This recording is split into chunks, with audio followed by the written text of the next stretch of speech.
Queridos, podem se sentar. Vamos dar início, então, à segunda parte do seminário teológico. Bom, nós falamos aqui, então, na primeira parte, sobre a definição dos semitas, dos hebreus. Depois nós definimos também, de Jacó, o povo se torna israelita. Eles entram no Egito, permaneçam ali por escravos por 400 anos, Deus levanta Moisés, Deus então envia 10 pragas para confrontar ou para derrotar 10 deuses egípcios, e agora nós estamos na saída do povo do deserto, agora para a terra prometida. Na sua apostila estará aí a conquista de Canaã, de 1200 a 1100 anos antes de Cristo. E nós usamos uma imagem aí da queda de Jericó, né? Na imagem tem os sacerdotes tocando a trombeta, a muralha caindo, e o fio de escarlate que Raabe deixou na janela como um sinal para os espias. Bom, então essa parte da conquista da terra, né, que nós olhamos no mapa ali, eles estão no deserto e agora eles vão subir para conquistar Canaã. Eu quero relatar aqui alguns pontos importantes.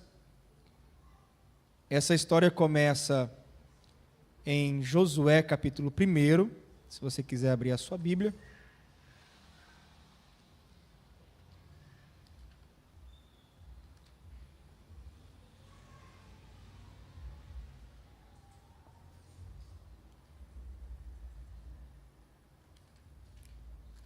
Josué, capítulo 1. Ele começa assim: Deus convoca Josué à liderança. Logo após a morte de Moisés, servo de Yahvé, falou o Eterno a Jeshuá, ou Josué,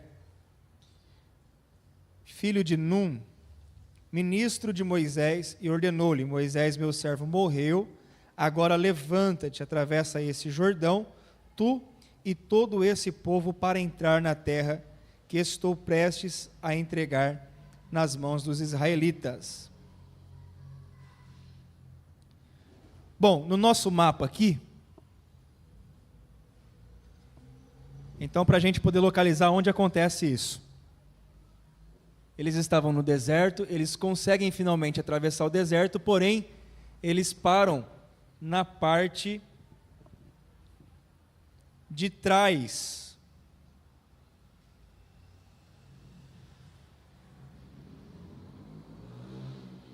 de Canaã.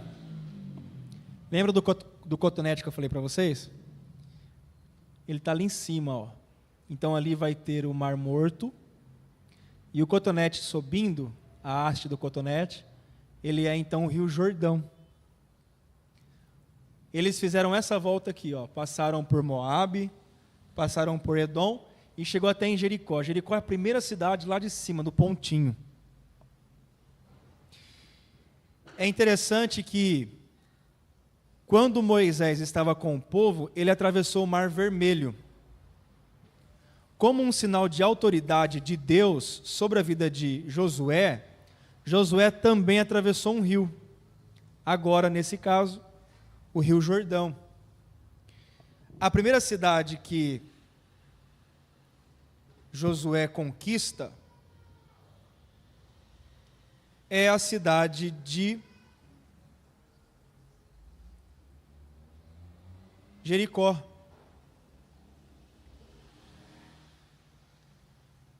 Antes de Josué conquistar a cidade, ele manda espias.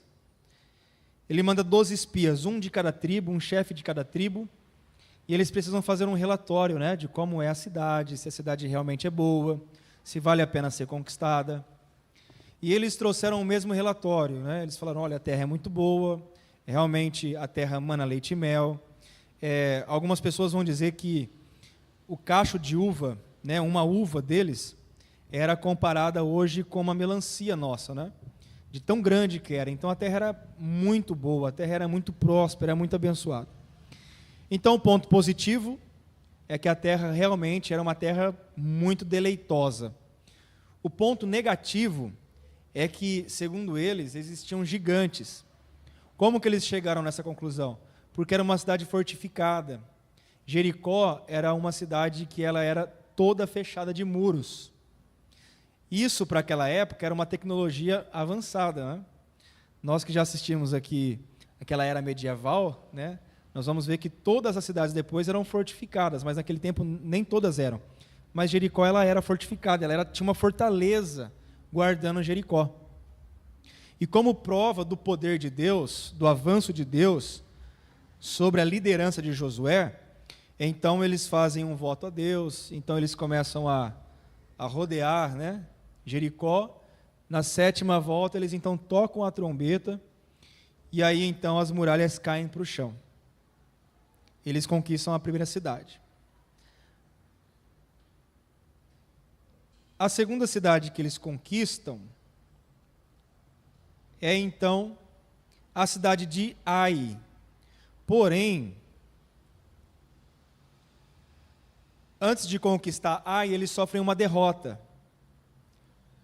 Porque quando eles venceram a cidade de Jericó, eles não podiam tomar despojos.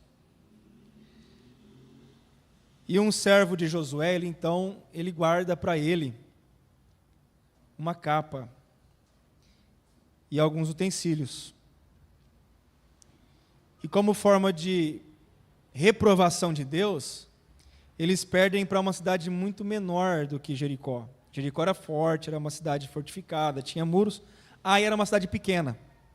Então, em termos de comparação, seria mais ou menos se eles ganhassem a guerra de São José do Rio Preto, para a gente entender aqui, mas perdesse a guerra para Tanabi, por exemplo.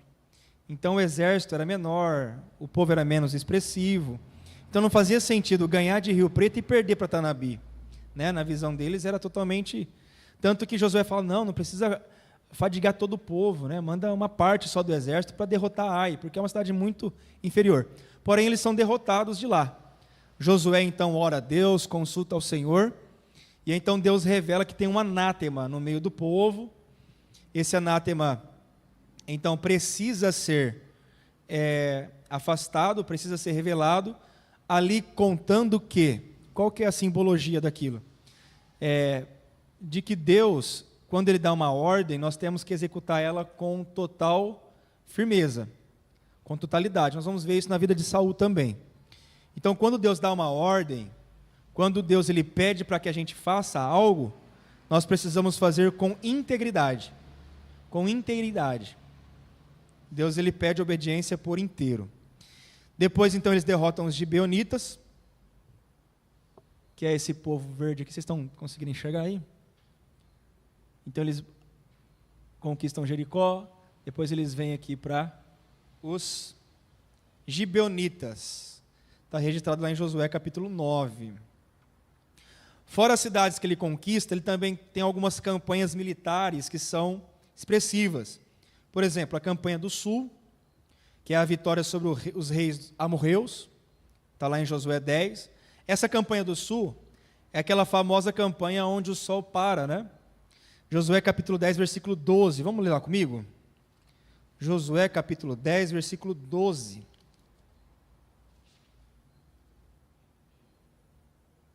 Diz assim: no dia em que o Senhor entregou os amorreus aos filhos de Israel, Josué clamou a Yahvé diante de todo o povo de Israel: Sol, detente em Gibeon, e tu, ó lua, silencia-te sobre o vale de Aijalon. Versículo 13 diz assim: o sol parou e a lua ficou imóvel, até que o povo se vingou totalmente dos seus inimigos, derrotando-os. Ora, não está isto escrito no livro de Yachar dos justos? o sol se aquietou no meio do céu e não se apressou a pôr-se no horizonte quase um dia inteiro. Então o sol ficou no meio-dia durante quase 24 horas. Por quê? Se escurecessem, era difícil para a batalha, e então geralmente eles tinham que encerrar a guerra e voltar para o acampamento, né, para poder recuperar os feridos, para fazer a conta, né, das baixas. Então é meio que uma ética universal de guerra. Escureceu para a guerra. E como eles estavam prevalecendo, Josué então ora a Deus pedindo para que o Senhor pare o sol e pare a lua, para que a batalha não parasse naquele momento. Então o sol ele tem ali um ganho, né, de horário de 24 horas. Segunda grande campanha notável de Josué foi a campanha do norte, que ele teve vitória sobre os reis cananeus, está registrado em Josué capítulo 11. Depois, quando ele conquista, ele faz então a divisão das terras de Canaã, está registrado em Josué capítulo 13 até o capítulo 21. No capítulo 24, vem a renovação da aliança. Josué 24, ele fala aquela famosa expressão: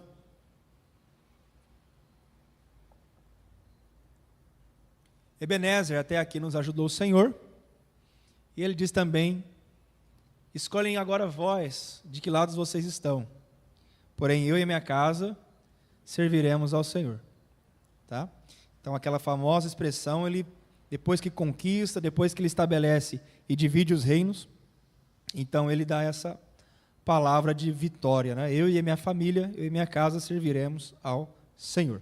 A aplicação teológica da conquista de Canaã são: fidelidade à palavra garante vitória.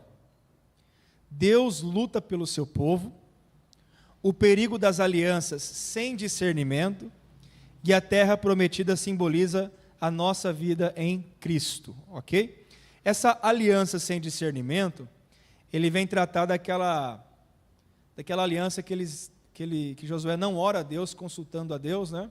Ele faz aliança com duas pessoas que estavam ali próximas dele, os gibeonitas. E então, ele não mata aqueles dois, mas eles começam a servir o pessoal, depois ele descobre. E é uma aliança eterna, né, entre Israel e esse povo. Próximo período que nós vamos estudar agora, avançando aí, é o período dos juízes, 1100 a.C. a 1050 anos antes de Cristo. Definindo aqui essa era dos juízes, nós vamos ter uma estrutura tribal, sem rei, liderado por juízes em tempos de crise. Então nós temos um ciclo dos juízes que ele está em torno assim: pecado, opressão, arrependimento e libertação. Só que quando eles estão na libertação, eles começam a cometer pecados de novo. Aí vem de novo o ciclo: pecado, opressão, arrependimento, libertação. Depois de novo, pecado, opressão, arrependimento e libertação. No período da opressão, Deus levanta um juiz, ok? Vamos ler um texto aqui que é chave para a gente poder entender a época dos juízes. Juízes, capítulo 21, versículo 25.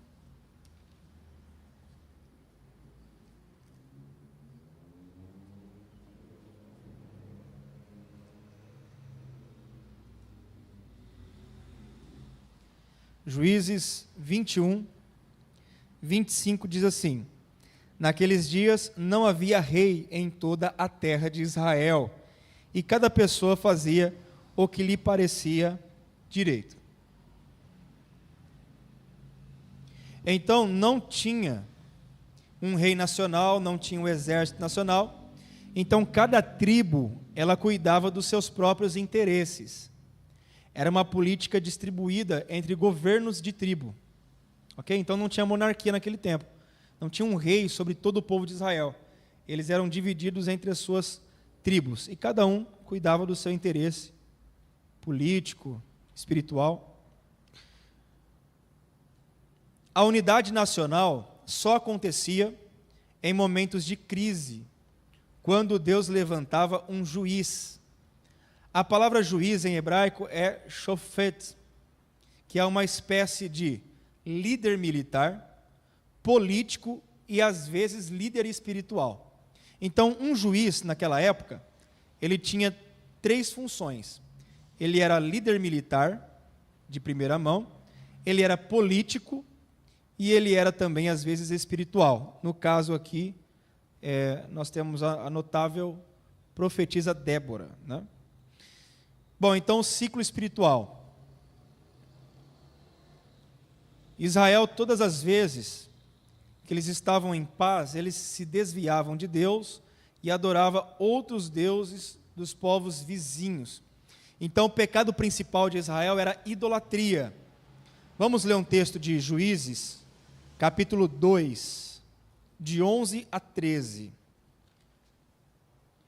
Juízes capítulo 2, versículos 11 a 13, diz assim: Então os filhos de Israel fizeram o que era mal aos olhos do Senhor, e prestaram culto e serviço aos Baalaíns.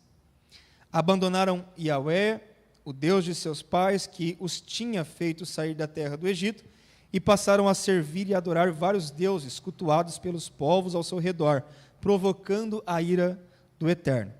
Deixaram a Yahvé e prestaram culto a Baal e a Astarote. Então, o pecado do povo de Israel naquele momento era de idolatria. Então, como forma de castigo ou como forma de correção de Deus, ele permitia que as nações inimigas oprimiam Israel como disciplina. Juízes capítulo 2, versículo 14, vai dizer assim: Então a ira do Senhor se acendeu contra Israel, e ele os entregou nas mãos de invasores, que os expoliaram, e os entregou aos inimigos que os cercaram, e não puderam mais oferecer-lhe resistência. O próximo passo agora, depois da opressão, era o arrependimento. Juízes capítulo 3, versículo 9. Juízes 3, 9 diz assim: Então os filhos de Israel clamaram a Yahvé, e o Senhor lhes enviou um Salvador que os libertou da opressão. Esse homem foi Otiniel, ben Kenaz, Otiniel, filho de Kenaz, o irmão mais novo de Calebe. Lembra dos 12 espias que foram espiar a terra em Canaã? 2 deles que foram a favor da conquista, né, que lutaram, foram Josué e Calebe, os 2 espias. E aqui cita claramente que o primeiro juiz de Israel foi o irmão mais novo de Calebe, ok? Então, pecado, seguido opressão, depois seguindo o arrependimento, e agora Juízes 2:16, vem a libertação do povo. Juízes 2:16, diz assim: Então Yahvé levantou juízes, líderes que os libertaram das mãos daquele que os atacavam para saquear. Então, toda vez que tinham pecado, eles eram oprimidos, eles entravam em arrependimento, e Deus então levantava um homem, ou no caso de Débora, uma mulher, para poder então libertar o povo dessa opressão. Após a morte do juiz, o ciclo se repetia. Então o juiz que libertava o povo morria, e aí o povo voltava a fazer tudo de novo. Juízes notáveis. Os principais juízes, né? Exemplos de liderança e desafio. Nós temos Débora, ela traz uma liderança profética e traz uma coragem feminina, Juízes 4, 5. Depois nós temos também Gideão, que remete da insegurança à confiança em Deus. Lembra como que Deus chamou Gideão? Gideão falou: Senhor, se o Senhor for comigo mesmo, se o Senhor está me chamando para ser juiz, eu vou colocar um novelo aqui de lã, e se molhar só o novelo é que o Senhor é comigo. Ele era inseguro. Ele ia dormir e voltava, o novelo estava encharcado. Ele falou: não, mas agora é diferente, eu vou colocar o novelo, Se em volta tiver encharcado e o novelo estiver seco, então significa que o Senhor é comigo. Ele voltou, dormiu, no outro dia ele foi lá, estava tudo encharcado, a grama, a terra, e o novelo estava seco. Então ele era um líder inseguro, mas que passou a confiar em Deus. Depois nós temos Jefté, que é o líder rejeitado, né? Juízes capítulo 11 até o capítulo 12. Por que ele era rejeitado, Jefté? Porque ele fala assim, era Jefté, né? Um homem honrado, um líder de guerra, né? Um homem forte, porém filho de uma prostituta. Então ele era rejeitado pela sua mãe, no caso, né? Ele nasceu fruto de uma imoralidade, digamos assim. Mesmo sendo um líder rejeitado pelo povo, Jefté, ele trouxe também libertação para o povo. Ok? Aqui simboliza que Deus, ele não rejeita quem ele chama ou quem ele escolhe para liderar. Ok? Então não importa qual é a tua família, o que você fez, de onde você veio, o importante é que Deus, ele quer contar com você para liderar. Amém? Próximo aqui é Sansão. Ele traz força física, porém fraqueza moral, né? É um paralelo aqui, são duas pontas, né? Totalmente distintas. Ele era forte fisicamente, porém fraco moralmente. A crise moral do período de Juízes de 21 a 25, eles não tiveram uma liderança espiritual forte. Israel caiu no relativismo moral, na idolatria e na injustiça. Vamos ler Juízes 21, 25? Juízes 21, 25, nós já lemos, né? Vou ler de novo aqui. Naqueles dias não havia rei em toda a terra de Israel e cada pessoa fazia o que lhe parecia direito. Ok? Bom, então o próximo aqui, e o mais aguardado, né? É o Reino Unido. O Reino Unido durou de 1050 a 930 anos antes de Cristo. Nós temos aqui o primeiro rei que foi aclamado pelo povo, é o rei Saul. Aí na apostila de vocês tem uma coisa interessante sobre essa questão do nome, né? Acho que está em azul aí, que diz assim, o povo começou a pedir para Deus um Meler, que era um rei. E aí Samuel ouve a voz do povo e decide consultar a Deus. Samuel decide consultar a Deus a respeito disso, dizendo que o povo tinha rejeitado, né, a palavra profética, tinha rejeitado um juiz, né? Samuel também fazia parte aqui de um sacerdócio, ele era sacerdote, profeta, e exercia também o papel de juiz, né? Ele foi o último juiz. E agora estava migrando da teocracia para a monarquia. Então, quem governava o povo era Deus, através dos profetas e juízes. Agora o povo estava clamando um líder, um rei. Né? O povo estava clamando um rei. Igual as outras nações. Toda nação tem rei, menos a gente. Né? Então Samuel vai consultar a Deus, e Deus permite que Samuel, então, unge alguém da tribo de Benjamim, e ele fala assim, eu o constituirei por Nagid. Então o povo pede para Deus um Meler, que traduzido é rei. Só que Deus entrega para o povo um Nagid. Nagid na tradução do hebraico significa líder, chefe, príncipe. Ou seja, Deus, até eu fiz um vídeo esses dias falando assim, Israel nunca teve um rei. Ele teve líderes, príncipes. Por quê? Porque rei de Israel só é um, é Deus. Deus não abdica o seu trono com ninguém. Deus não entrega o seu trono a homens. Aquele que chamou Israel ainda governa Israel. Todo o controle da nação de Israel está ainda sobre a mão de Deus, sobre o cuidado de Deus, sobre o governo de Deus. Então, de uma forma bem hebraica de entender, Deus não permitiu que Israel tivesse rei, porque Ele é o rei de Israel. Mas Ele permite que tenha líderes sobre o povo, Nagid, né? 1 Samuel capítulo 10,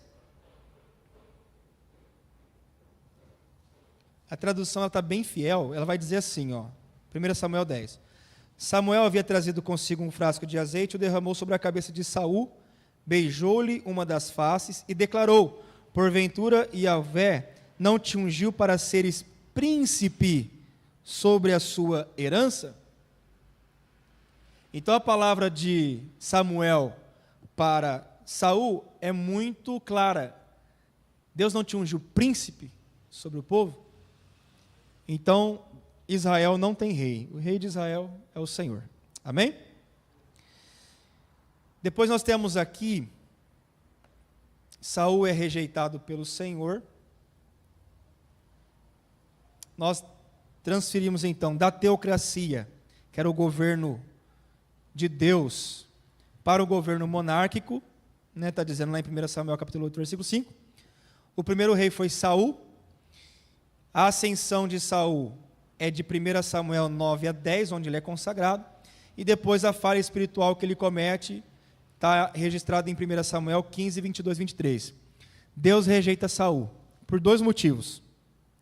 Vamos ler 1 Samuel capítulo 15, versículo 22 e 23. Vai dizer assim: contudo Samuel declarou: agrada-se mais a Yahvé com holocaustos e sacrifícios do que com a sincera obediência à sua palavra? De modo algum, a obediência é melhor do que o sacrifício, e a submissão do coração mais do que a gordura de carneiros. Porquanto a rebeldia é como o próprio pecado de feitiçaria, e a arrogância como o mal da idolatria. Porque rejeitaste a palavra de Yahvé, ele também o rejeitou como rei do seu povo. Então o mesmo Deus que levantou Saul, também foi o Deus que rejeitou Saul. Deus reprovou a liderança de Saul, por dois motivos. O primeiro motivo é porque Saul desobedeceu diretamente a Deus. Nós vamos ver nos capítulos anteriores, que quando Saul ele vai conquistar os amalequitas, a ordem de Deus para ele é: matem todos os amalequitas, todos, inclusive o rei Agag. Mata todos os amalequitas, o rei Agag, e mata também todos os animais. Nós não queremos nada dos amalequitas. Foi a primeira ordem de Deus. Quando Saul ele conquista os amalequitas,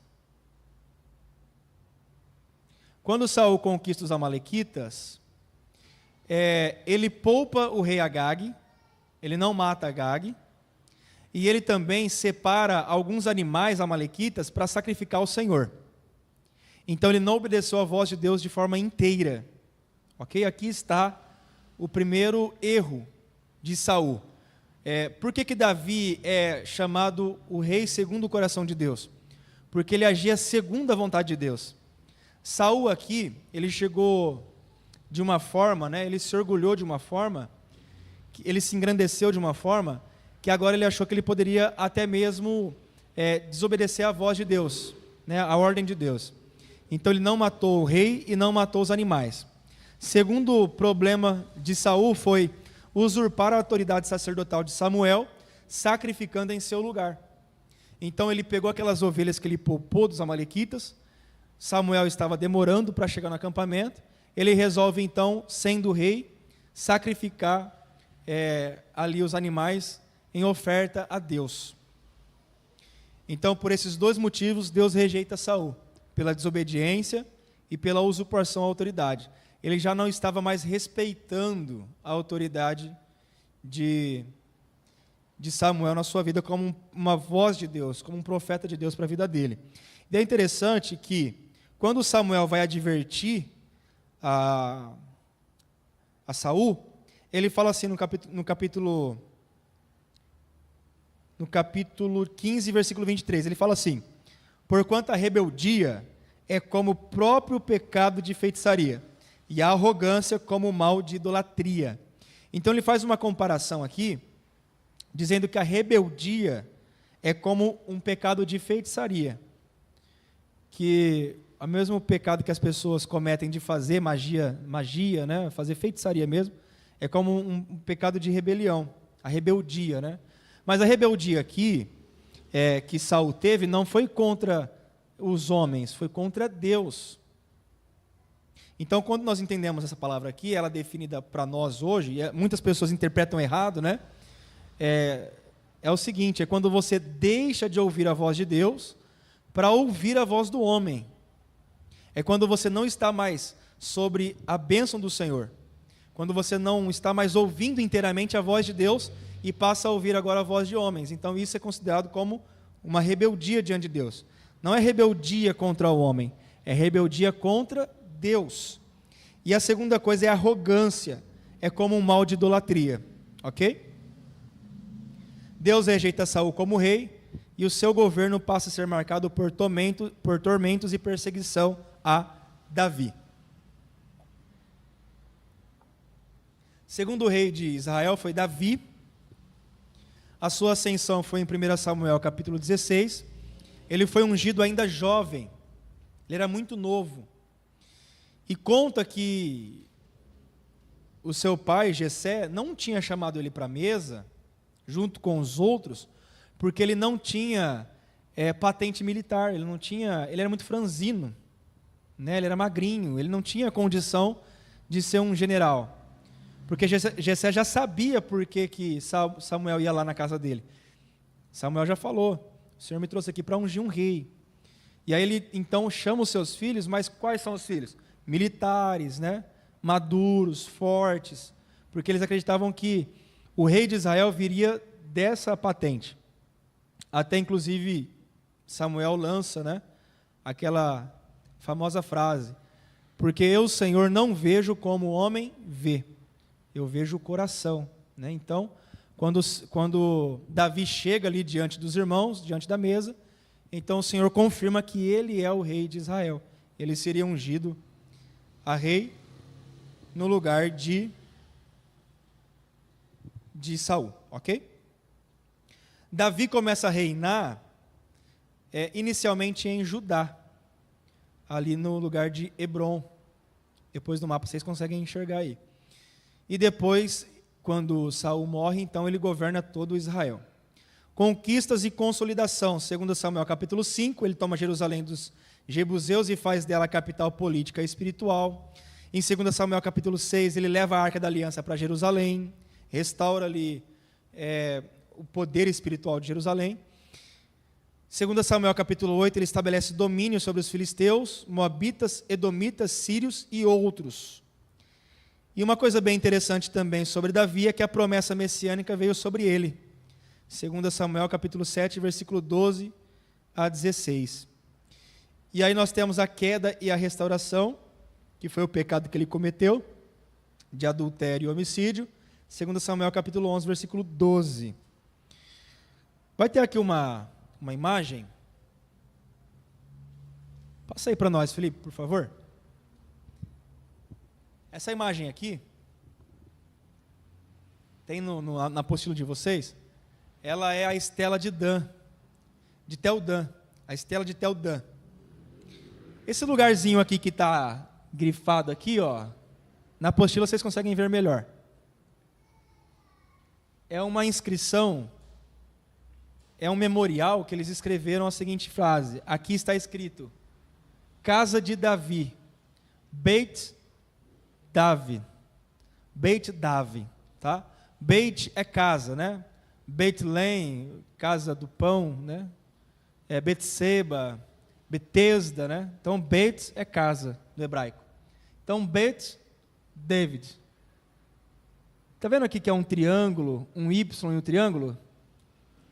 A letra hebraica ela não tinha vogal, ela era formada só por consoante. Então aqui no hebraico esse triângulo é um D e o Y é um V. Então se lê DVD, né? Para a gente ler aqui é DVD, mas para eles lá era David. Depois os maçoretas começaram a incluir os pontos, né? Para poder indicar a vogal, e aí então eles falavam Davi. Casa de Davi, Beit David. Em cima, na inscrição, se você ampliar um pouquinho mais ela também,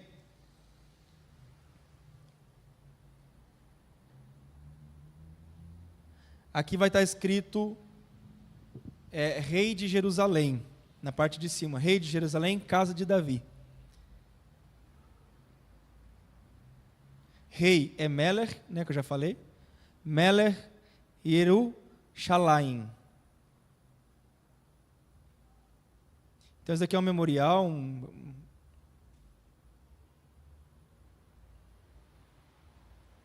é uma pedra arqueológica que eles escreviam sobre os seus feitos. Então, aqui, o pedaço que a gente consegue traduzir é o rei de Jerusalém, a casa de Davi. Ok? Estela de Teldã. Terceiro rei de Israel, do Reino Unido, foi Salomão. O rei Salomão, ele foi o rei da sabedoria e da glória de Deus. Reinou de 970 a 931 a.C. E a sua sabedoria foi concedida por Deus. 1 Reis, capítulo 3, versículos 5 a 12. Vamos ler lá? 1 Reis, capítulo 3, versículos 5 a 12.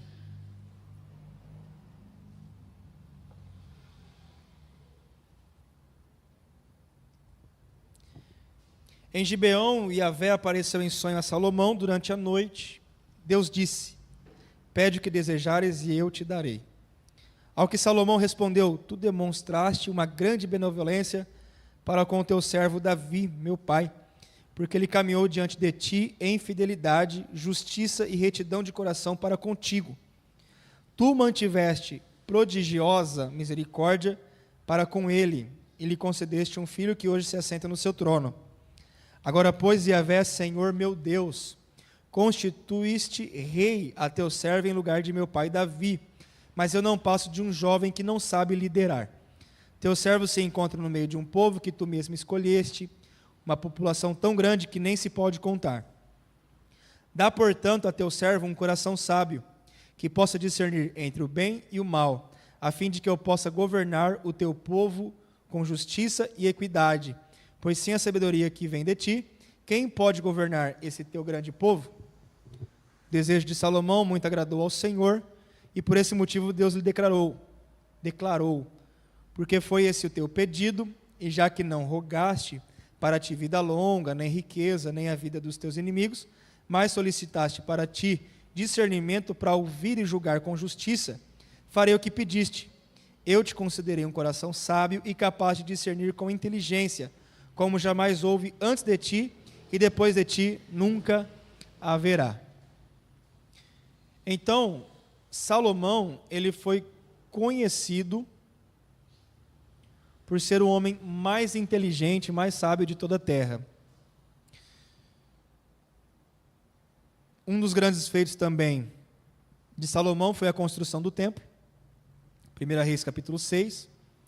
E 1 Reis capítulo 8, versículo 10 a 11, vai dizer assim: e a glória do Senhor encheu a casa do Senhor, como um sinal de aprovação do templo. Em 1 Reis capítulo 11, nós veremos aqui o declínio espiritual de Salomão, e ele é desviado porque ele é influenciado pelas suas muitas esposas estrangeiras e permite a idolatria. Então esse é o reino de Israel, o Reino Unido de Israel. Nós vamos agora para a próxima etapa, que é a divisão dos reinos. Quando Salomão morre, o reino que era um só, que era Israel, né, lá no mapa a gente vai ver que o reino é unido, né? É somente Israel, é o reino de Israel, e a capital é Jerusalém. Nós vamos ver depois que Salomão morre, agora então divide-se os reinos. O reino agora ele é dividido em duas partes, o reino do norte e o reino do sul. Após a morte de Salomão, seu filho Roboão assumiu o trono, insensível às demandas do povo por redução de impostos e trabalho forçado, herança dos projetos de Salomão. Roboão respondeu ao pedido do povo da seguinte forma: 1 Reis, capítulo 12, versículo 14. E seguindo a opinião de seus jovens amigos e assessores, declarou ao povo: Meu pai tornou o vosso jugo pesado, eu o farei ainda mais difícil. Meu pai vos castigou com açoites, mas eu vos repreenderei mediante chicotes com pontas de ferro, os escorpiões. Então, se Salomão era pesado para o povo, Roboão mesmo disse: eu serei pior do que o meu pai, nesse sentido aí. Quando ele fez isso, provocou a secessão das 10 tribos do norte, que formavam o reino de Israel, deixando Roboão governando apenas as tribos de Judá e Benjamim no sul, o reino de Judá. Como Davi era do reino de Judá, da tribo de Judá, então Roboão, Davi, Salomão, Roboão, reino de Judá, então as tribos romperam com ele. Então ficou uma divisão de 10-2. Judá ficou com 2 tribos, Judá e Benjamim, e as outras tribos ficaram na parte de cima. Nós tivemos aqui os reis também de Judá. Então ficou assim a estrutura depois da divisão. O reino do norte ficou chamando Israel, capital era Samaria, ela era contida por 10 tribos. O primeiro rei foi Jeroboão, primeiro, adotou o culto idólatra, bezerros de ouro em Betel e Dan. Todos os 19 reis foram considerados maus aos olhos de Deus. Foram extintos em 722 a.C. pelos assírios. Reino do sul, Judá. Capital, Jerusalém. Tribos de Judá e Benjamim. Primeiro rei foi Roboão, manteve o templo em Jerusalém e o culto a Yahvé, embora alternando períodos de fidelidade e idolatria.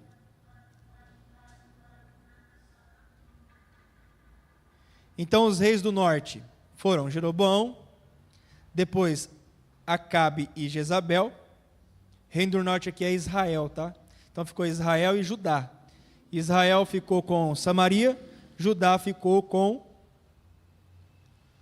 Jerusalém. Então os reinos do norte, Jeroboão primeiro, Acabe e Jezabel, Jeú e Oséias. Reino do sul, Judá, Roboão, Asa, Josafá, Ezequias, Manassés, Josias e Zedequias. Nós vamos ver aqui também as vozes de Deus no meio desse caos todo, dessa divisão, que é a atuação dos profetas. Deus começa a levantar os profetas. Os profetas do reino do norte, Samaria, eram Elias. Quem se lembra da afronta, né, da luta de Elias contra Acabe, né, e Jezabel? Então, profetas do reino do norte, Elias, Eliseu, Amós, Oséias. Então esses profetas aqui eram contemporâneos da divisão do reino, tá bom? Profetas do reino do sul, Judá, Isaías, Miqueias, Naum, Abacuque, Sofonias, Jeremias e Ezequiel. Bom, então, como que o povo caminhou para o cativeiro? Como que eles foram cativos? Eram 2 reinos divididos agora, reino do norte, reino do sul, capital Samaria, capital Jerusalém, Israel em cima, Judá embaixo. Reino do norte, 2 Reis, capítulo 17, do 7 ao 23, diz assim: que por causa da idolatria, feitiçaria e rejeição aos profetas, Deus permite que os assírios conquistem Samaria. As tribos são levadas cativas e dispersas. Obrigado, pastor. Reino do sul, Judá. Após sucessivos cercos, Nabucodonosor destrói Jerusalém e o templo. Está registrado em 2 Reis, capítulo 25, Jeremias, capítulo 39. O povo é levado para a Babilônia, cumprindo as profecias de Jeremias. Vamos ver essa profecia de Jeremias? Jeremias, capítulo 25, versículo 11 e 12. Jeremias 25, 11 e 12.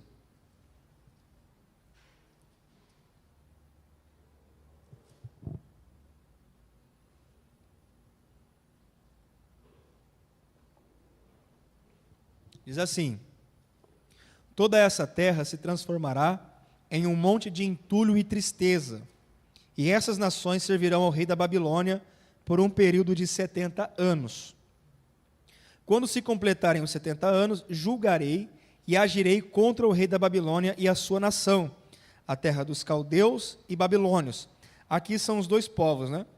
Os caldeus aqui são os assírios, e a Babilônia é a própria Babilônia. Por causa de suas próprias iniquidades, assevera Yahvé, e deixarei essa terra completamente arrasada para sempre. Então agora os dois reinos foram tomados, né? O reino do norte pela Assíria, reino do sul agora pela Babilônia. Bom, período do cativeiro agora, próximo período. O povo agora, que começou lá em Abraão, passou pelo deserto, né, morou no Egito, agora eles estão cativos. O reino do norte é conquistado pela Síria e o reino do sul conquistado pela Babilônia. Um fato interessante, registrado em 2 Reis, capítulo 25, que a Babilônia, ela destrói o templo de Salomão, lá de Jerusalém, lá do reino do sul. A elite judaica é levada para cativeiro, eles vivem na Babilônia, e aí, olha só que interessante, na Babilônia, dentro da Babilônia, nascem as sinagogas. Na sinagoga, eles têm o foco de preservar a lei, preservar a tradução, e aí, dentro da Babilônia, esse hebraico que a gente viu aqui, ele se transforma em aramaico. O aramaico é uma língua melhorada do hebraico. Então, por isso que a Bíblia é escrita em hebraico e aramaico. Hebraico, desde o tempo de Moisés, que escreve Gênesis, até o cativeiro da Babilônia, hebraico. Do cativeiro da Babilônia para frente, ela é escrita em aramaico. Ok? Que é uma melhora do hebraico. Nessa questão aqui, surgem importantes textos e práticas religiosas. E aqui, como eu já disse, nós temos os profetas do exílio, né? Contemporâneos do exílio. Daniel, Ezequiel e Jeremias. Daniel, então, era a voz de Deus dentro da Babilônia, no palácio da Babilônia. Ezequiel, ele estava nas margens do rio da Babilônia. Ele profetizava para o povo que foi levado cativo. Nós vamos ver que tiveram 3 levas de cativeiro. E Jeremias, ele ficou ainda lá em Israel, em Jerusalém, profetizando.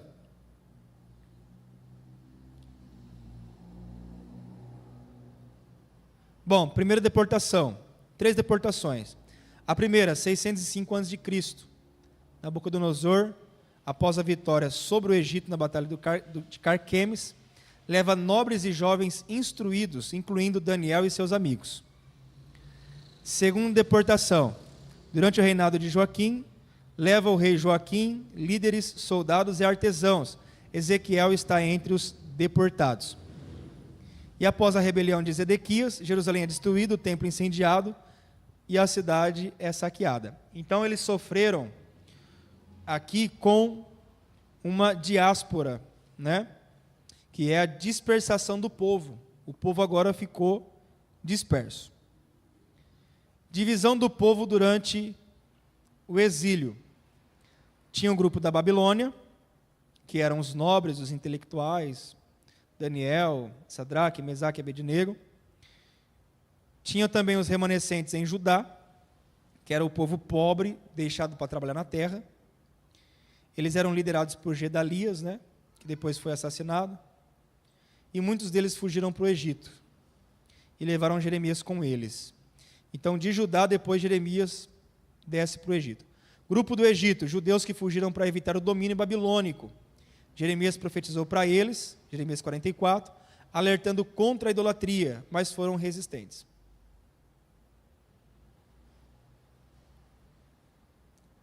Bom, contribuição espiritual do cativeiro. Uma pergunta importante, né? Por que teve o cativeiro da Babilônia?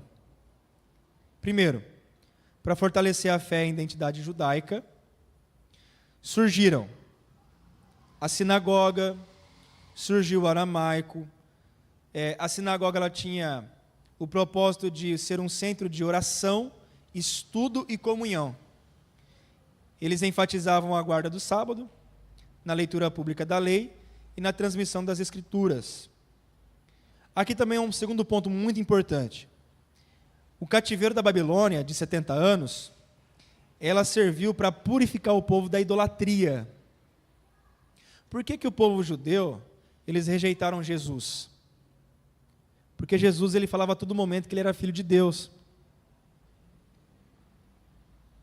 E eles tinham uma forte resistência contra isso. Porque eles aprenderam no cativeiro da Babilônia que existe só um Deus, e esse Deus é invisível, né? Então chega um pregador, um profeta, um pregador, um mestre, dizendo que ele é o Filho de Deus, quem vê a ele vê ao Pai, né? Que eles são o mesmo, eu e o Pai somos um. Então esse discurso irritava muito eles, porque uma coisa que eles aprenderam no cativeiro, e até hoje eles levam isso muito a sério e muito à risca, é a questão da idolatria. Eles não são mais um povo idólatra. Então, algo que foi curado no meio do povo de Israel, no povo israelita, é o mal de idolatria. Ok? E trouxe também a esperança messiânica. Próxima parte aqui, próxima etapa do nosso estudo é o retorno do exílio, 538 a.C. Ciro, rei da Pérsia, permite então o retorno dos judeus. E aí começa com Esdras, né? Liderança de Zorobabel, Esdras e Neemias. Reconstrução do templo, no caso o segundo templo, né? Nós temos também uma profecia muito interessante de Ageu, dizendo, né? A glória da segunda casa será maior do que da primeira, né? Bom, contexto histórico. O Império Babilônico foi conquistado pelos persas, liderado por Ciro, o Grande. A política persa era bem diferente da babilônica. Ao invés de deportar povos, eles incentivavam que os exilados retornassem às suas terras e reconstruíssem seus templos, desde que fossem leais ao império. Vamos ler aqui capítulo 1 de Esdras. Esdras, capítulo 1.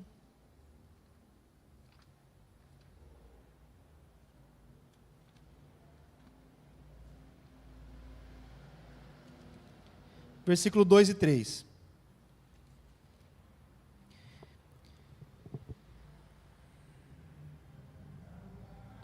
Assim fala Ciro, rei da Pérsia: Yahvé, o Deus do universo, entregou às minhas mãos todos os reinos da terra. Ele me encarregou de reconstruir para a sua pessoa uma casa em Jerusalém, nas terras de Judá. Sendo assim, todo aquele que dentre vós pertence ao seu povo, ser livre desde agora e parta para Jerusalém de Judá, e construa de novo o templo de Yahvé, o Senhor, o Deus de Israel. Ele é o Deus cujo nome é adorado e habita em Jerusalém. Então, Ciro, ele é um homem persa que derruba a Babilônia, derruba a Síria, e a política de governo dele é diferente. Ele não traz para o cativeiro, né? Ele incentiva a retornar e começar, então, uma nova vida. Eu disse aqui que tiveram 3 grandes levas, né, para o cativeiro. Foram 3 viagens para o cativeiro. Da mesma forma, também foi 3 retornos do cativeiro. A primeira leva foi liderada por Zorobabel, que era um governador, e Jesua, que é um sumo sacerdote. Junto com eles estava o profeta Ageu e Zacarias. E Ageu fala, né? A glória dessa última casa será maior do que a primeira. O objetivo deles é a reconstrução do templo. Eles encontraram desafios, a oposição dos povos vizinhos, Esdras 4, desânimo e falta de recurso. Ageu capítulo 1, versículo 4. Vamos ver essa profecia? Profetas menores. Vocês já puderam perceber aí que a Bíblia não está em ordem cronológica, né? Você vai e volta, é normal.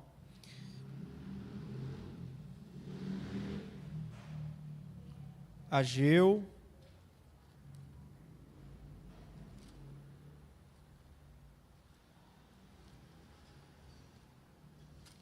Fica tranquilo que tem Bíblia que não tem Ageu, viu? Se tiver difícil para você achar aí, você acompanha. Eu acho que a minha também não tem.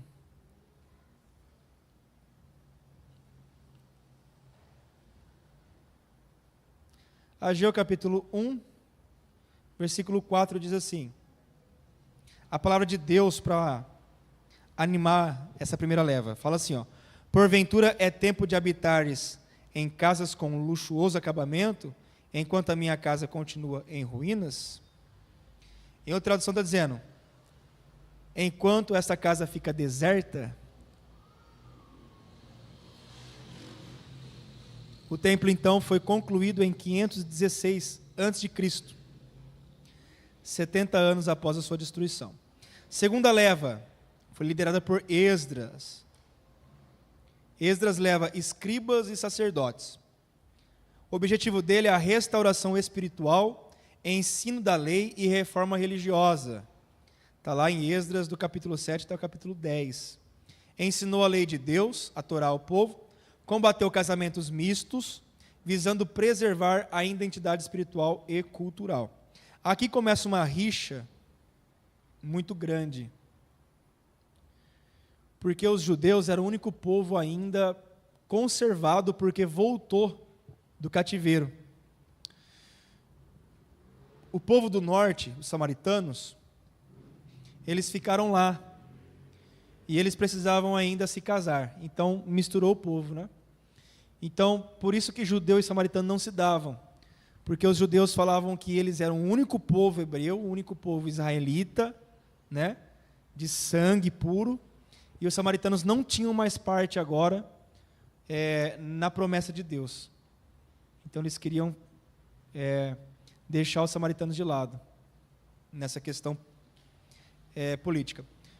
Como eles foram cativos e voltaram e estabeleceram a lei de novo, né, em Judá, em Jerusalém, daí então vem a religião judaica, tá? Daí vem a religião, o judeu, o judaísmo, ok? Então por isso que começa ali a reforma espiritual. Terceira leva, liderada por Neemias. Ele vai com a missão de reconstruir os muros de Jerusalém e fazer uma reforma social e religiosa. Ele encontra desafios, né? A oposição dos inimigos, Sambalate, Tobias, Gesem. Reconstrói o muro em apenas 52 dias. E a famosa frase de Neemias é Neemias 4,17. Os que edificavam o muro, e os que traziam as cargas, e os que carregavam, com uma das mãos faziam a obra, e na outra tinham a espada.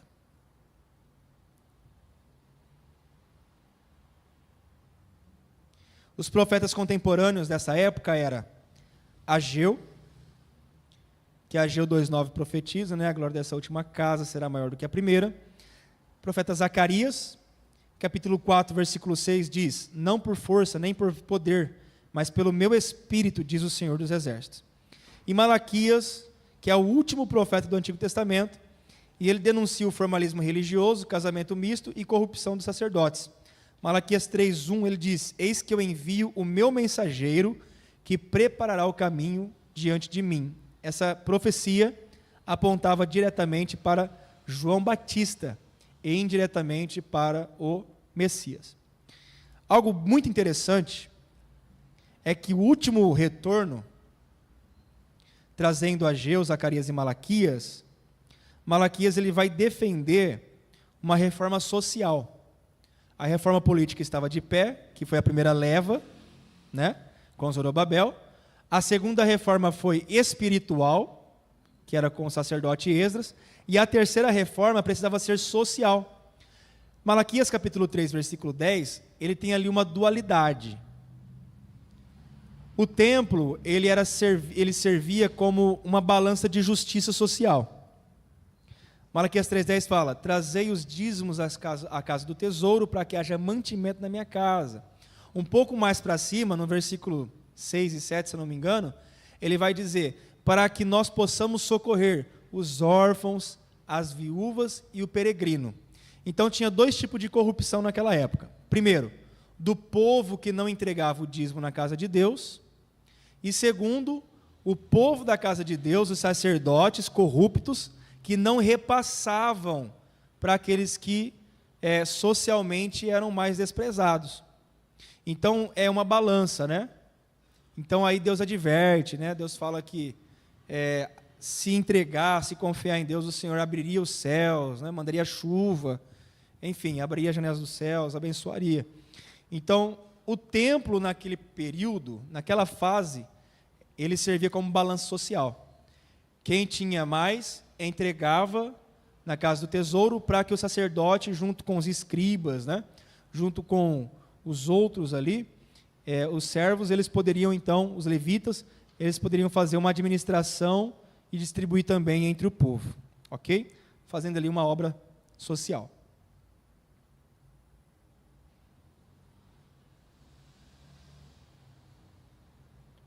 Bom, vamos agora então para a última parte do nosso seminário, que é a herança, né, o legado dos hebreus. Depois de tudo isso, desde Abraão até Malaquias, né, o cativeiro, o pós-exílio, agora nós estamos diante de uma aplicação e uma lição muito grande. Qual é a herança do povo hebreu para nós? Primeiro, consolidação do monoteísmo. Segundo, monoteísmo é um Deus só, monoteísmo, tá? Um Deus só. Formação do judaísmo pós-exílio. Então veio aqui a religião judaica, né? Depois do exílio, com foco na Torá, na sinagoga e na lei. Influência profunda nas três grandes religiões monoteístas: judaísmo, cristianismo e islamismo.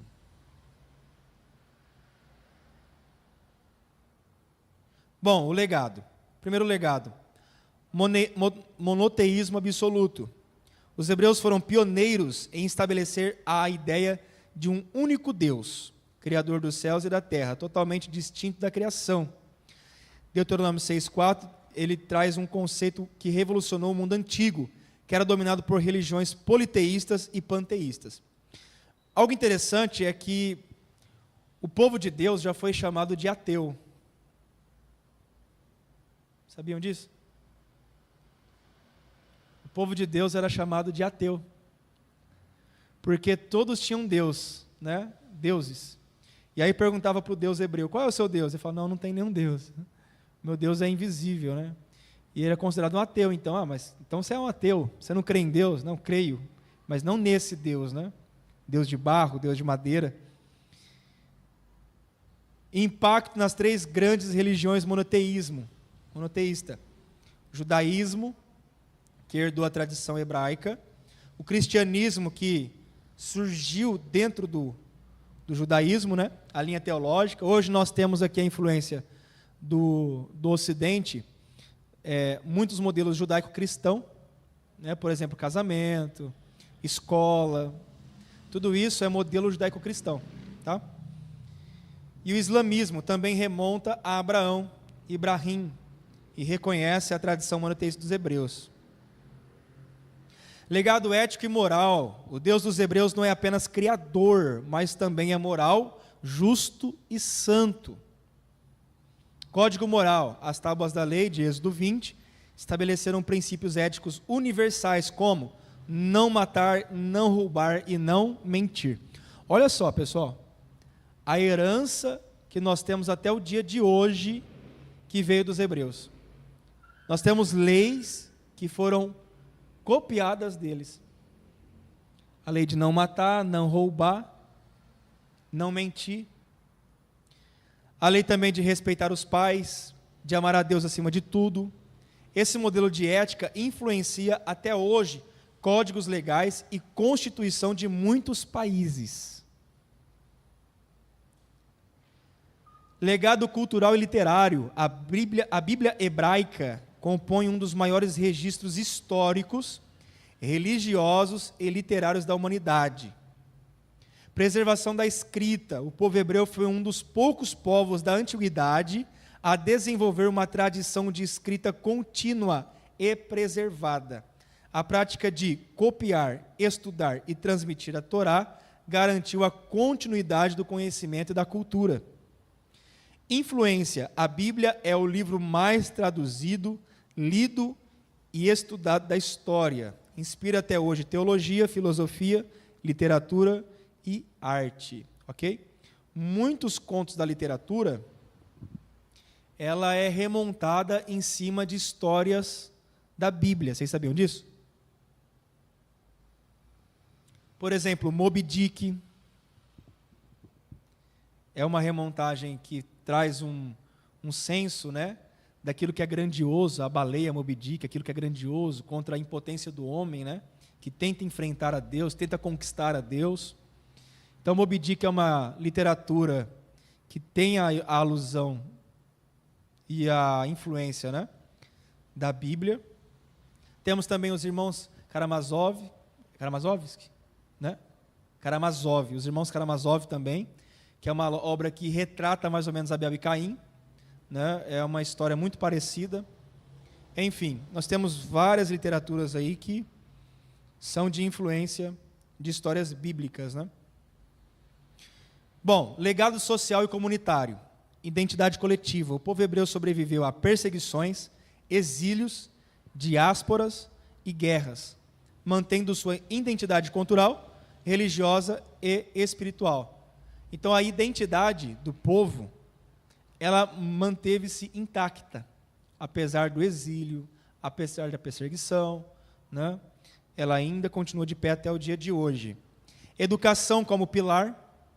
Desde a Babilônia, o hebraísmo reforçou o ensino da lei, trazendo um modelo educacional comunitário centrado nas sinagogas. Então, o modelo de escola pública é judaico. Tá? Justiça social. Lembra que eu disse para vocês do templo? O trabalho do templo? A tradição hebraica enfatiza o cuidado com o órfão, a viúva, o estrangeiro e o necessitado. Deuteronômio 24:19 diz: quando fizeres a colheita, não tornarás a apanhar o que ficou para trás. Será para o estrangeiro, para o órfão e para a viúva. Legado espiritual e teológico, Deus relacional. Olha que interessante isso daqui. Diferente das divindades distantes de outras culturas, o Deus dos hebreus é o único Deus que se relaciona com o seu povo, faz alianças e intervém na história. Então, muitas das histórias dos povos antigos, ou até os povos de hoje, nós vamos ver aí que o Deus que eles retratam é um Deus muito longe, né? É um Deus surreal, é um Deus que nenhum homem consegue alcançar. É um Deus que é diferente de tudo, né? Mas o Deus dos hebreus não. O Deus dos hebreus é um Deus relacional, que ele fala com Moisés no meio da sarça ardente, né? Que fala, responde orações, enfim. Deus tem a aliança como fundamento, a relação de Deus com Abraão, Moisés, Davi, estabelece bases para toda a teologia bíblica. A esperança messiânica, a expectativa de um Salvador, permeou séculos, moldando tanto o judaísmo quanto, posteriormente, o cristianismo. Sobrevivência e preservação da tradição. Mesmo diante da diáspora, eles ainda preservaram a sua língua, que é o hebraico, textos sagrados, ritos, festas e tradições. Hoje a gente celebra Páscoa por causa deles, né? Ano Novo também. Esse comprometimento com a preservação cultural e espiritual é um exemplo histórico de resistência, fé e resiliência. Aqui mais uma coisa. Contribuição para a humanidade. A noção de dignidade humana como imagem de Deus, ela é única do Deus de Israel. O único que fala que nós somos a imagem e semelhança de Deus, imago Dei. Isso traz para nós uma dignidade, que nós não somos inferiores, que nós não somos uma raça menor ou semelhante aos animais, que nós temos um valor atribuído, nós temos uma imago Dei, nós somos a imagem de Deus, né? Até a Bíblia orienta, quando nós vamos falar mal de alguém, nós precisamos ter o cuidado, porque nós estamos falando mal de um filho de Deus, por mais errado que a pessoa esteja, por mais desviado que a pessoa esteja, por mais longe de Deus que a pessoa esteja. Então nós temos que até mesmo ter cuidado, porque nós estamos falando de algo que Deus que criou, nós estamos falando mal da imagem de Deus, ok? Então essa noção de dignidade ao homem, né? Essa ideia de colocar o homem de pé, é o Deus dos Hebreus. E também traz a ideia de que a história tem um propósito e caminha em direção ao cumprimento dos planos de Deus. Bom, esse então é o material do nosso primeiro café teológico. Espero de coração que vocês tenham gostado. E agora nós vamos para algumas perguntas. Alguém tem alguma pergunta para fazer? Algo para acrescentar? Algo que não ficou entendido?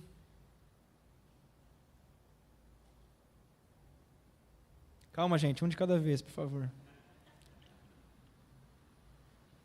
pegar a senha. Tranquilo? Sobre o cativeiro, sobre os reis, reino unido, reino dividido.